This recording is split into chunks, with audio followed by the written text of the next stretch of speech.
Hello everyone, আসসালামু আলাইকুম। আশা করি সবাই ভালো আছো আর সুস্থ আছো। আমরা এইচএসসি হায়ার ম্যাথ ফার্স্ট পেপারে হচ্ছে পঞ্চম চ্যাপ্টার বিন্যাস এবং সমাবেশ টপিকের এর আগে আমরা হচ্ছে কি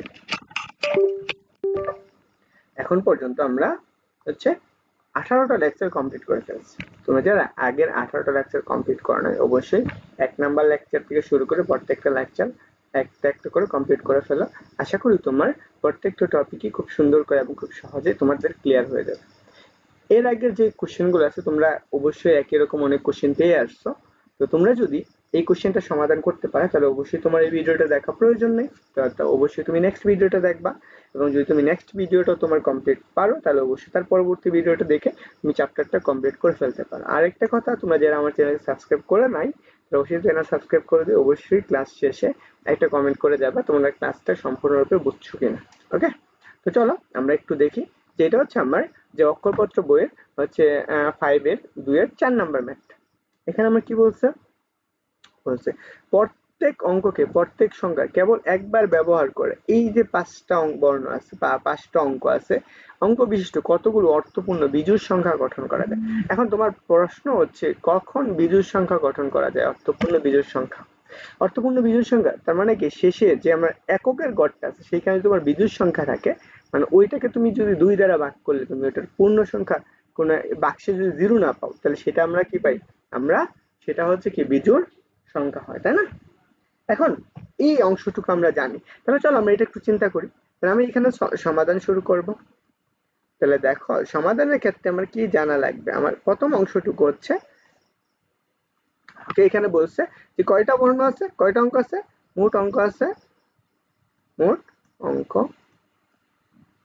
অঙ্ক হচ্ছে কয়টি, 5টি। তাহলে এখানে বিজোড় অঙ্ক কয়টি আছে, বিজোড় বিজোড় অঙ্ক আছে 2টি, তাই না? এই বিজোড় অঙ্ক আছে 2টি, কি কি? একটা হচ্ছে 1 আর একটা হচ্ছে কত, 5। তাহলে 1 আর হচ্ছে 5। তাহলে আমরা এককের স্থলে যদি আমি একটু চিন্তা করো, আমি এটা একটু বুঝো, তাহলে মনে করো আমি এটা একটা বক্স আঁকাই, মানে 5টা ঘর হতে পারে। এখন আমি যদি এটা একটু চিন্তা করি যে এই স্থলগুলাতে 2 3 4 আর এটা হচ্ছে 5, আমার এককের স্থলে যদি আমার কি হয় এই 1টা দিই, তাহলে 1 দিলে তাহলে আমার বাকি কয়টা আছে, তাহলে এটা তো আমার এখন স্থির হয়ে গেছে না? তাহলে এইটা যেহেতু আমার স্থির, তাহলে আমার এইটা তো আর আমার এখানে সাজানোর নাই, কারণ আমি এই 1 থাকলেই তো আমি কি পাবো, বিজোড় সংখ্যাটা পাবো। তাহলে আমার বাকি আছে কয়টা, এই বাকি অঙ্ক আছে কয়টা, 4টা। এই 4টা আমি নিজেদের মধ্যে সাজাই আমি কি করতে পারবো, 5 অঙ্ক বিশিষ্ট অর্থপূর্ণ বিজোড় সংখ্যা গঠন করতে পারবো, তাই না? আমি সেটাই করবো। আমি চলো প্রথমে দেখি এককের স্থানে 1 রেখে রেখে বাকি 4 অঙ্ক বিশিষ্ট 4 অঙ্ক দ্বারা অঙ্ক দ্বারা গঠিত সংখ্যা। সংখ্যা কত আসবে, তাহলে 4 ফ্যাক্টোরিয়াল, তাহলে আমি কত পাবো, 4 ফ্যাক্টোরিয়াল। আর 4 ফ্যাক্টোরিয়াল মানে হচ্ছে 24। তাহলে এখন একটু চিন্তা করো, তাহলে আমার এই অংশটুকু যদি কখনো 0 চলে আসে তাহলে আমি সেখানে কি 5 অঙ্ক বিশিষ্ট কোনো সংখ্যা হবে না।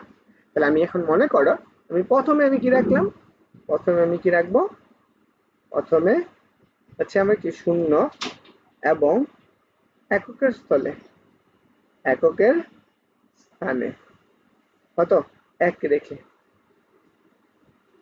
সংখ্যা 1 রেখে বাকি 3টি বর্ণ দ্বারা গঠিত, বাকি 3টি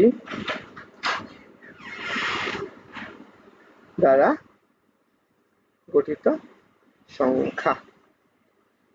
সংখ্যা কত হবে, সেই সংখ্যাটা হবে, তাহলে আমার এইখানে এই 3টা সংখ্যা, তাহলে একটা একটা নিজেদের মধ্যে পরিবর্তন করতে পারবে, তাহলে 3 ফ্যাক্টোরিয়াল, তাই না? 3 ফ্যাক্টোরিয়াল মানে কত, 6। তাহলে এখন আসো আমরা, তাহলে এখন দেখি 5 অঙ্ক বিশিষ্ট অর্থপূর্ণ বিজোড় সংখ্যা গঠন করে কয়টা।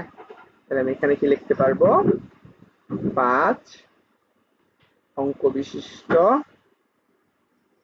বিশিষ্ট বিশিষ্ট বিজোড় সংখ্যা। তাহলে আমি সংখ্যাটা কত পাইতেছি? তাহলে আমার এইটা তো আমার কি 5 অঙ্ক বিশিষ্ট সংখ্যা গঠন করে? 5 অঙ্ক বিশিষ্ট সংখ্যা গঠন করে না। তাহলে আমি কি লিখতে পারতেছি? 24 মাইনাসের কত? 6। তাহলে আমি কত পাবো? 18। তাহলে অনুরূপভাবে যদি আমি এখন এইখানে কি রাখি, এখানে আমি 1 না স্থাপন করি, এখন আমি 5 স্থাপন করি, তাহলে তো সেম জিনিসটাই পাবো। অতএব হচ্ছে অনুরূপভাবে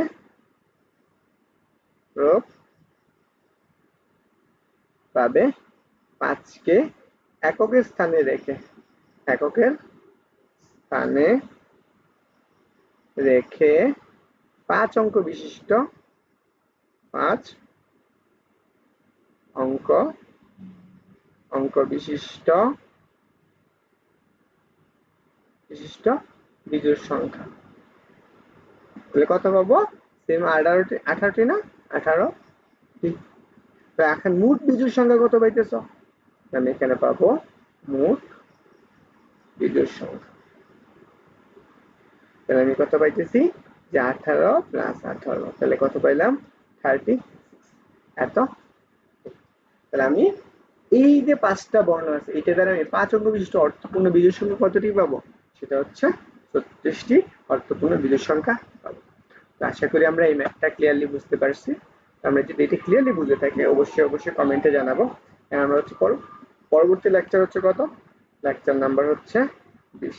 লেকচার নাম্বার 20 এ আমরা এই ম্যাথটা সম্পূর্ণ করব। তোমরা যারা আগের ম্যাথগুলো ক্লিয়ারলি করে আসছো তো অবশ্যই, যারা এই ম্যাথটা করতে পারবা তারা অবশ্যই কমেন্টে জানাবা। আর যদি তুমি এই ম্যাথটা করতে পারো তাহলে অবশ্যই 21 নাম্বার লেকচারটা দেখবা। আর যেটা করতে না পারো তাহলে অবশ্যই ওইটাও যদি করতে পারো তাহলে পরবর্তীটা দেখবে, সিরিয়াল অনুযায়ী দেখবা। অবশ্যই প্রত্যেকটা ম্যাথই খাতায় নিজে নোট করবা এবং অবশ্যই বোঝার চেষ্টা করবা যে জিনিসটা কি বলছে। আশা করি এই জিনিসটা সবাই ক্লিয়ার হয়েছে। সবাই ভালো থাকো, সুস্থ থাকো এবং পরবর্তী ভিডিওতে আবার দেখা হবে।